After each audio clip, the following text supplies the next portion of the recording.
ಸಮೀರ್, ನಿಂಗೇನ್ ಮಾಡಕ್ಕೇನ್ ಕೆಲಸ ಇಲ್ವಾ? ಮುಸ್ಲಿಂ ಆಗ್ಬಿಟ್ಟು ಯಾಕೆ ನಮ್ ಹಿಂದೂ ಧರ್ಮದ ಬಗ್ಗೆ ಮಾತಾಡ್ತಾ ಇದೀಯಾ? ನೀನ್ ಮುಸ್ಲಿಂ ಬಗ್ಗೆ ಅಷ್ಟೇ ಮಾತಾಡು, ನಮ್ ಧರ್ಮಕ್ಕೆಲ್ಲ ಬರಬೇಡ. ನೀನು ಮುಸ್ಲಿಂ ಆಗಿರೋದ್ ಕಲಿ. ನಮ್ ನಡುವೆ ನಮ್ ಜಾತಿ ಧರ್ಮ ಬಗ್ಗೆ, ನಮ್ ಧರ್ಮದ ಬಗ್ಗೆ, ನಮ್ ದೇವ್ರಗಳ ಬಗ್ಗೆ ಎಲ್ಲ ಮಾತಾಡ್ಬೇಡ ಅಂತ ಕಮೆಂಟ್ ಹಾಕೋ ಬೋಳಿ ಮಕ್ಕಳಿಗೆಲ್ಲ ಹೇಳೋದು ಒಂದೇ ಮಾತು.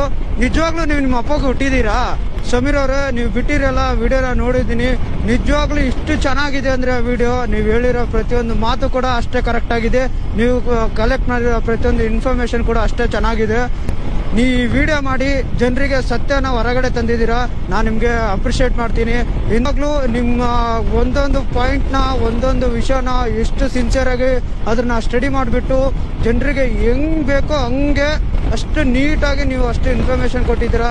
ನಿಜವಾಗ್ಲೂ ಯಾಟ್ಸಪ್ ಬ್ರೋ, ಯಾಟ್ಸಪ್. ನಿಮ್ಗೊಂದು ನನ್ನ ಕಡೆಯಿಂದ ಸಲ್ಗೆ, ಆದಷ್ಟು ಬೇಗ ನೀವು ನಿಮ್ಮ ಸ್ವಲ್ಪ ಸೇಫ್ಟಿ ಕಡೆ ಗಮನ ಕೊಡಿ. ಸ್ವಲ್ಪ ಆದಷ್ಟು ನೀವು ಸೇಫ್ಟಿಯಲ್ಲಿ ಸ್ವಲ್ಪ ಓಡಾಡಿ, ಸ್ವಲ್ಪ ನೋಡ್ಕೊಂಡ್ಬಿಟ್ಟು ಓಡಾಡಿ, ಸ್ವಲ್ಪ ನೋಡ್ಕೊಂಡ್ಬಿಟ್ಟು ಇರ್ರಿ. ಕೆಲವೊಂದು ಕಣ್ಣುಗಳು ಇವಾಗ ಆಲ್ರೆಡಿ ನಿಮ್ಮ ಮೇಲೆ ಬಿದ್ದಿರುತ್ತೆ, ಪಕ್ಕ ಬಿದ್ದಿರುತ್ತೆ. ಸ್ವಲ್ಪ ನೋಡ್ಕೊಂಡು ಇರ್ರಿ. ನಿಮ್ಗೆ ಏನಾದರೂ ಕೂಡ ನಾವು ನಿಮ್ಮ ಜೊತೆ ಇರ್ತೀವಿ. ಕನ್ನಡಿಗರು ಇದ್ದಾರೆ ನಿಮ್ಮ ಜೊತೆ. ನಿಜವಾಗ್ಲೂ ಕನ್ನಡ ಯೂಟ್ಯೂಬ್ ಕಮ್ಯುನಿಟಿಯಲ್ಲಿ ನಿಮ್ಮಂಥರೊಬ್ರು ಕಂಟೆಂಟ್ ಕ್ರಿಯೇಟರ್ ಇದ್ದಾರೆ ಅಂತೇಳಿ ಖುಷಿ ಆಗ್ತಾ ಇದೆ.